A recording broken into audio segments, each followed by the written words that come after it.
Breathe. Oh, for crying out loud, Morty. Can't you just enjoy a damn burger? Morty collapses to the ground, motionless. Oh my god. Morty, no. Rick, what the hell did you do? Hey, I didn't do anything. Morty just couldn't handle my culinary masterpiece. Are you serious? Morty is dead, and you're worried about your stupid burger? Rick slams his hand on the table. I can't believe Morty would rather die than appreciate my cooking. What a waste. Meanwhile, a somber funeral takes place. Well, it seems you all loved Morty so much you're gonna bury him, huh? Just because he didn't appreciate my burger. Dad, this isn't the time or place. Morty is dead. Rick storms off in frustration. Ah, he's impossible. Morty was family, and all he cares about is his damn ego. Yeah, I don't know how we put up with him sometimes. Let's focus on Morty for now. He deserves our respect, even if Rick doesn't understand that. The group mourns Morty's death, reflecting on the bizarre circumstances surrounding it.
Morty, you gotta try this burger, Morty. It's gonna blow your mind, Morty. I don't know, Rick. It looks really greasy. I'm not sure if I can handle it. Quit being such a wuss, Morty. It's just grease, Morty. Come on, you're missing out on life's pleasures. Alright, fine. But just a small bite, okay? That's the spirit, Morty. Now open wide and get ready for a flavor explosion. Morty takes a bite and immediately starts coughing. What did you put in this burger, Rick? I can't breathe. Ain't that just the magic of my cooking, Morty? Inhalation of grease. Revolutionary stuff, Morty. Morty collapses onto the floor, gasping for air. Rick, it hurts. I can't breathe. Oh, for crying out loud, Morty. Don't be such a drama queen. It's just a little burger, Morty. You're ruining my recipe magic. Morty's breathing stops, and he lies motionless on the floor. Damn it, Morty. Why do you have to be so damn picky about me burgers? Now look what you've gone and done. Beth, Jerry, and Summer gather around Morty's lifeless body, grieving. Rick, how could you be so heartless? Morty was your grandson. Yeah, Rick. Morty's dead, and all you care about is your greasy burgers? This is messed up, Grandpa. Can't you see how much pain Morty's death has caused us? Oh, get off your high horses, you entitled brats. Morty should have appreciated my culinary genius. He chose death over my burgers. Can you believe that? You're unbelievable, Rick. Morty's gone, and you're still focused on your damn burgers. We need to bury Morty. His death is tragic, and we need to honor his memory. And you, Rick, you need to learn some empathy. This is not something we can just brush off. Scene closes with Beth, Jerry, and Summer carrying Morty's body away, leaving Rick frustrated and alone. Scientific explanation. In this highly improbable scenario, Rick, the renowned scientist and reckless chef, creates a burger with an excessive amount of grease. Morty, his vulnerable grandson, succumbs to peer pressure and decides to try the greasy delight. Unfortunately, Morty's body is unprepared for the overwhelming intake of grease, which leads to an extreme allergic reaction. As a result, his airways constrict, leading to respiratory distress and, ultimately, cardiac arrest. Rick's frustration at Morty's demise stems from his egotistical belief in his cooking skills. His inability to empathize with the mourning family showcases the disregard he holds for human emotions. The family's grief and anger towards Rick highlight a clash between scientific objectivity and familial bonds. Morty's death becomes a catalyst for an intense emotional struggle within the family, driven by Rick's selfishness and insensitivity. While this scenario may seem far-fetched, it serves as a cautionary tale about the potential consequences of disregarding the well-being of others and prioritizing personal agendas.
John, man, this rain is coming down hard.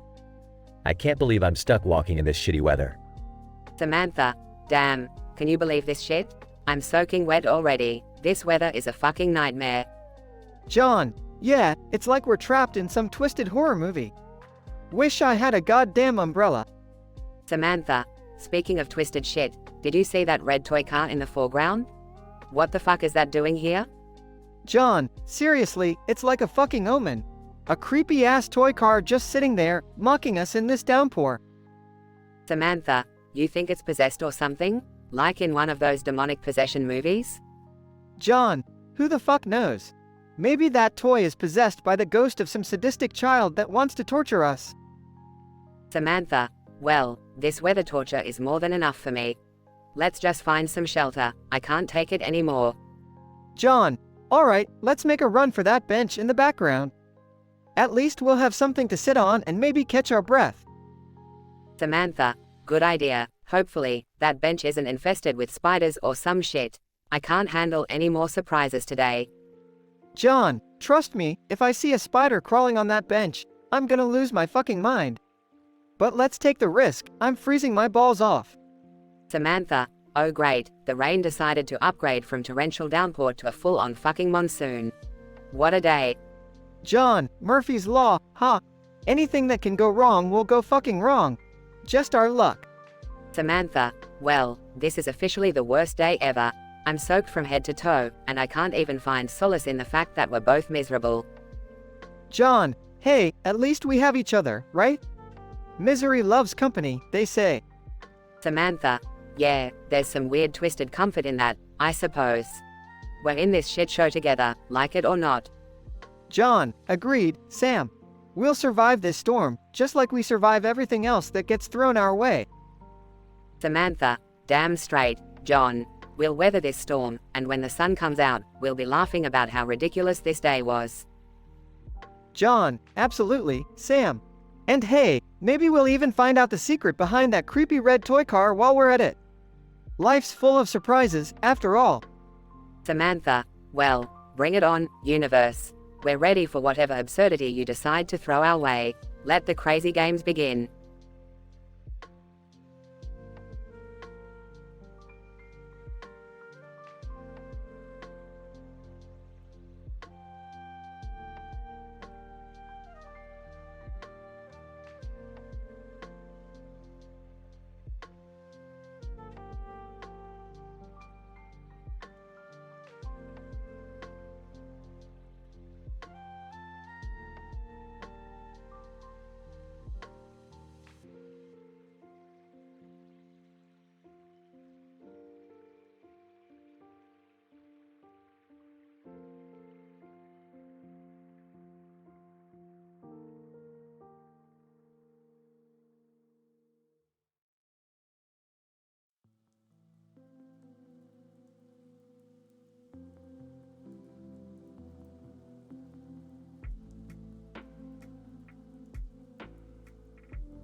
John, hey Morty, I found this strange ball floating around in space. It has some weird writing on it. Can it communicate? Frantically gesturing, Morty can only speak in numbers. Morty can only write in numbers. John, oh, really? That's strange. Let's see if we can understand it. Examines the ball. It seems to have some numerical patterns on it. Let's give it a shot. Excitedly, 5, 12, 27, 48. Progression. John, okay, Morty, let's see if we can decode this. Maybe it's some sort of cipher or encryption. Let me write down the numbers you're saying. Anxiously, 23, 7, 42, 69. John, these numbers don't seem to make any sense. But let's keep going, Morty. We'll crack this code. Desperately, 99, 81, 37, 16. John, Morty, I'm starting to think that this is not a code, but some sort of interstellar message. These numbers could be coordinates, or even some kind of alien language. Hesitant, 135, 246, 753, 951. John, Morty, you genius. Those numbers seemed random, but they actually make up a pattern. We're deciphering this message, Morty. Eagerly pointing at the ball, 1, 2, 3, 4. John, Morty, you did it. This ball is a communication device, and it's guiding us through a complex numerical journey. We're about to unlock the secrets of the universe. Triumphantly, 666, 420, 69, 80,085. John, Morty, let's not get carried away with the numbers now, buddy. But this is remarkable. We have a whole new world waiting to be discovered. Let's continue this incredible adventure together. With a big smile, 1 trillion. John, agreed, Morty. The possibilities are endless.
Alright, Morty. Buckle up for another mind-bending adventure through the infinite multiverse. Aw, Rick, do we really have to do this right now?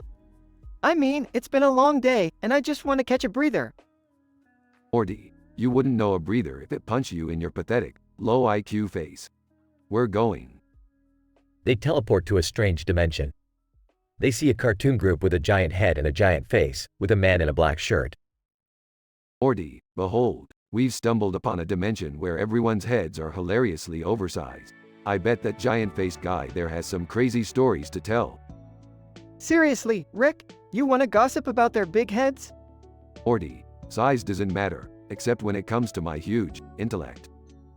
Oh, here he goes again, talking about his huge intellect.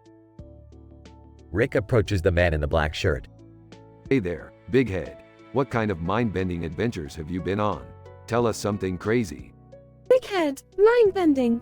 How about this? I once ate an entire planet for breakfast. Beefed. That's nothing, pal. I once annihilated an entire galaxy just because it looked at me funny.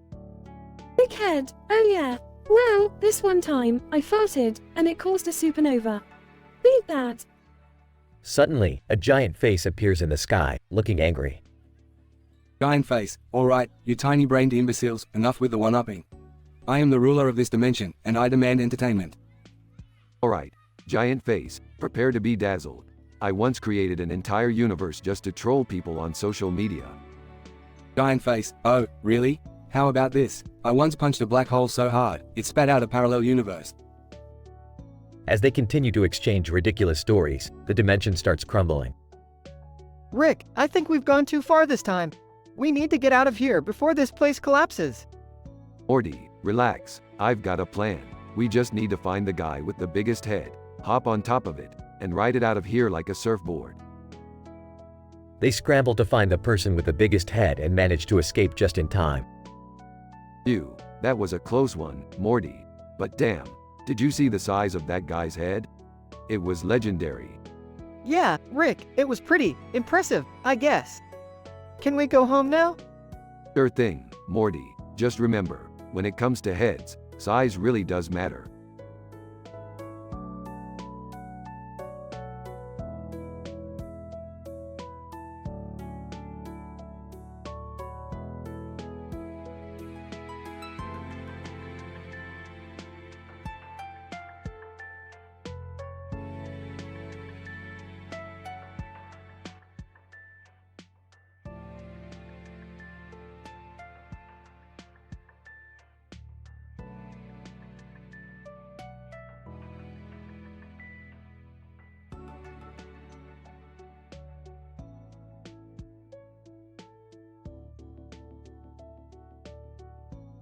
Hey Morty, you see that guy on the TV?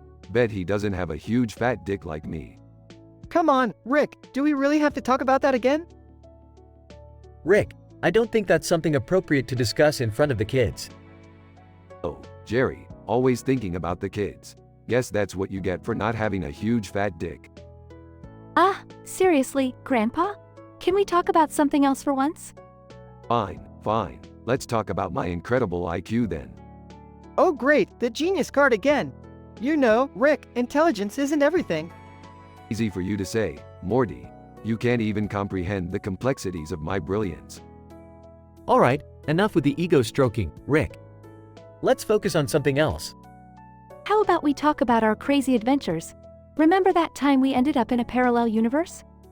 Oh yeah, that was wild. But you know what was even wilder? My huge fat dick. Come on, Rick, can you please stop fixating on that? Actually, did I ever tell you guys about this time in college when? Hold on, Jerry. Let me guess. It involves your huge fat dick somehow? No, actually. Wait, why do you always have to bring that up? Guys, can we please move on from this topic? It's getting really uncomfortable. Fine, fine. Let's discuss something less graphic. How about our infinite universe theory? Yeah, that sounds more appropriate.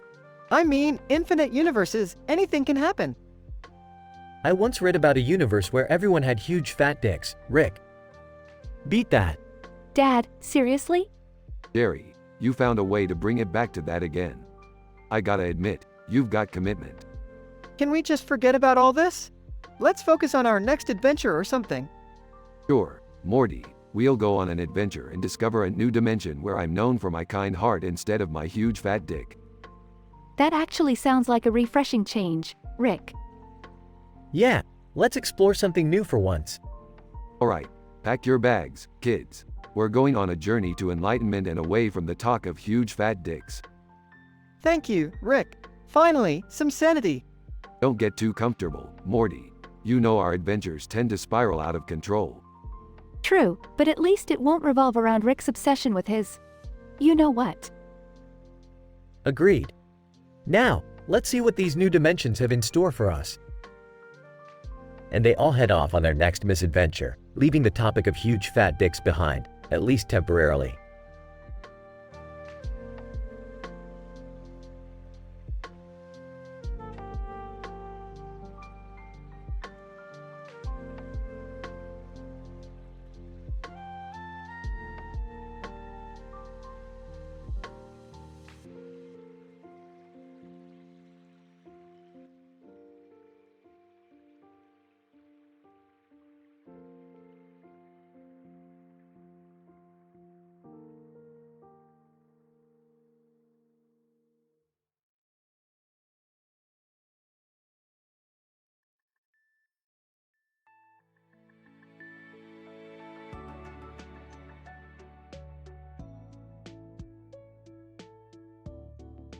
Alright, Morty, pay attention.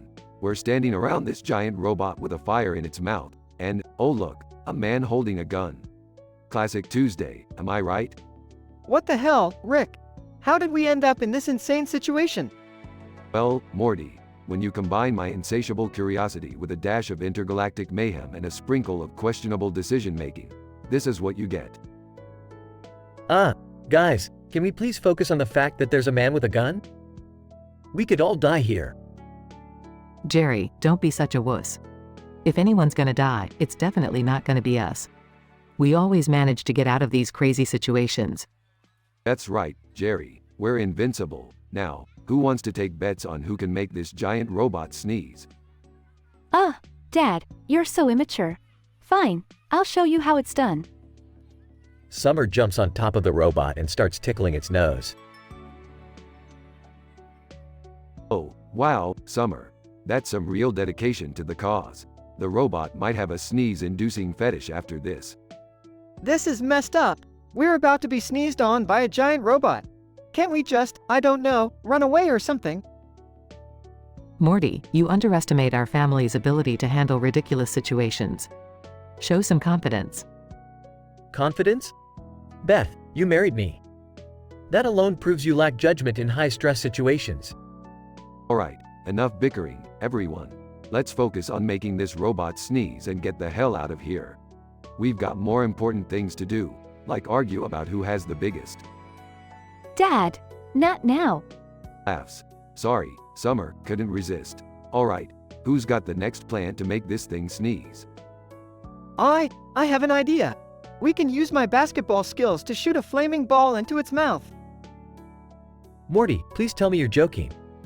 What if you miss and hit me instead? Jerry, you're just jealous because my accuracy is better than yours. In more than one sense. Oh, you think you're so clever, Morty, with your big basketballs.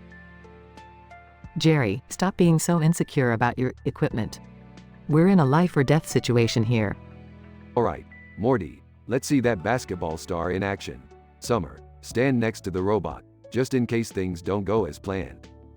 Why me? Because, Summer, you're young, resilient, and you've never been afraid to take one for the team. Literally. As Morty shoots the flaming basketball, it goes straight into the robot's mouth, causing it to sneeze with tremendous force. Oh wow, that was amazing, Morty. You actually did it.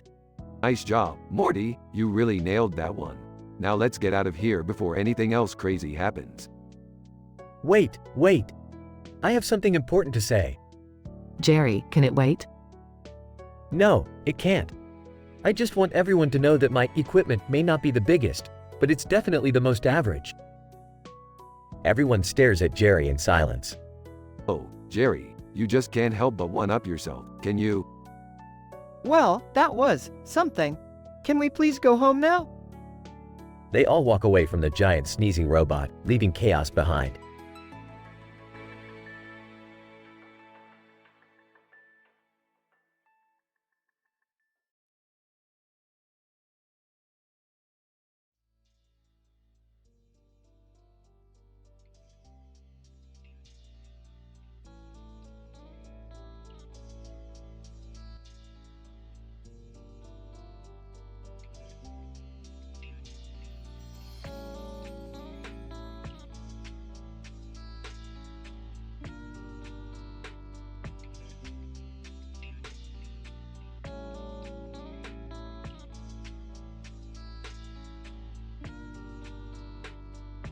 Alright, Morty, buckle up for a wild ride. We're diving into the world of SpongeBob. Whoa, Rick, this is crazy. Yellow and purple balls everywhere, and is that a talking sponge? Yeah, Morty, that's SpongeBob SquarePants. Looks like he's in trouble. Let's go help him. Dad, are we really going into someone's animated world? This is insane. Yep, Beth, we are. Strap in, it's about to get even crazier.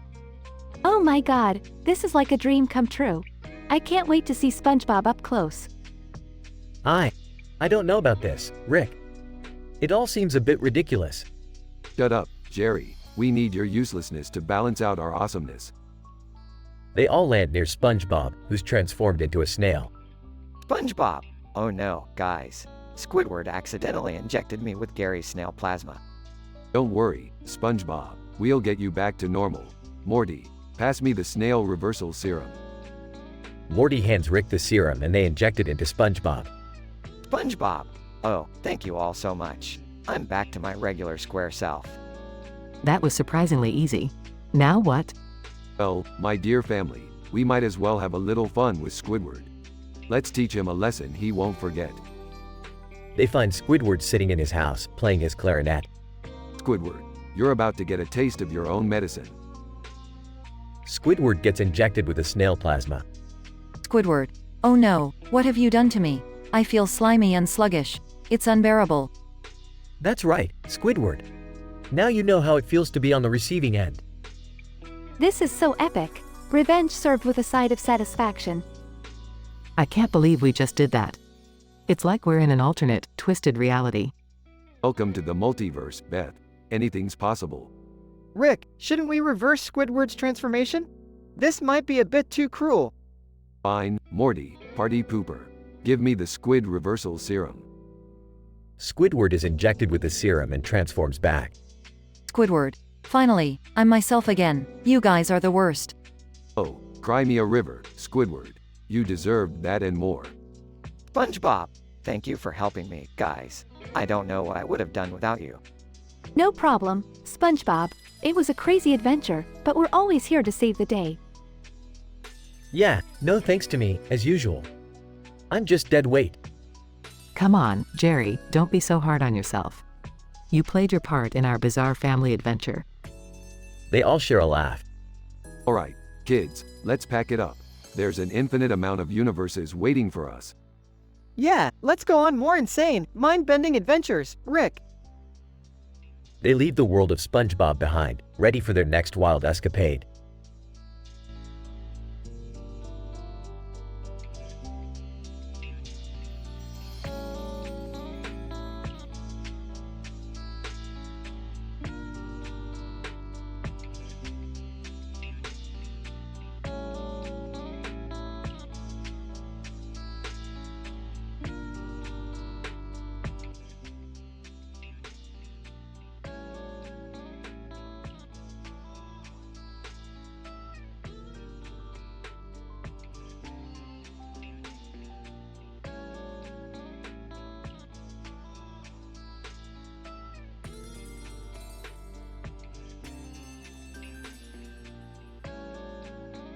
Alright, Morty, Beth, Summer, and Jerry, buckle up.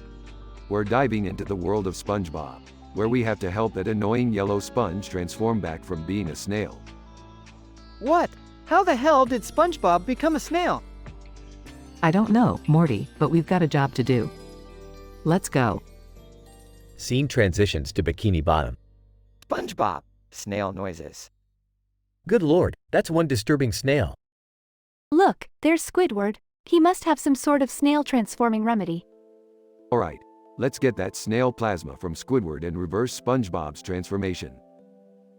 Morty sneaks up behind Squidward. Squidward, give us that snail plasma, now!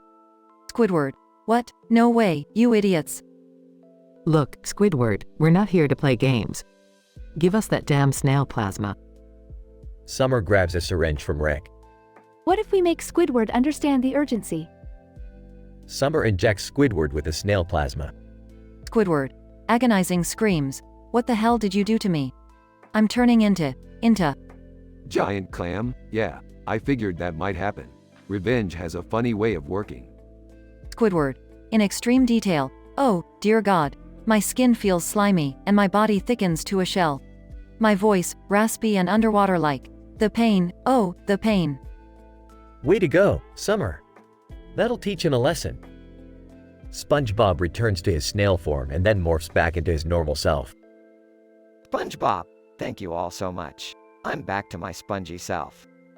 You're welcome, SpongeBob. Just remember to be careful. Meanwhile, Squidward writhes in agony. Squidward. Blast you all. This is worse than a clarinet lost in a rock concert. The excruciating pain, the humiliation. Curse this absurd cartoon universe. Alright, let's wrap this up. We've caused enough trouble here. Time to go home. everyone climbs aboard the spaceship, leaving Squidward behind. Squidward, sobbing, "Oh, this is truly my own personal hell. My life is a never-ending calamity of misfortune." Scene transitions to the spaceship flying away. Wow, Rick, that was intense. Yeah, Morty, just another day in the crazy universe of ours. But hey, we saved SpongeBob and had a little fun along the way. Revenge can be pretty satisfying, huh? Let's just hope nobody holds a grudge against us. I'm not going on any more of these adventures. My nerves can't handle it. Shut up, Jerry. We all know you secretly love it. The spaceship disappears into the interdimensional portal, leaving the madness of Bikini Bottom behind. Finn,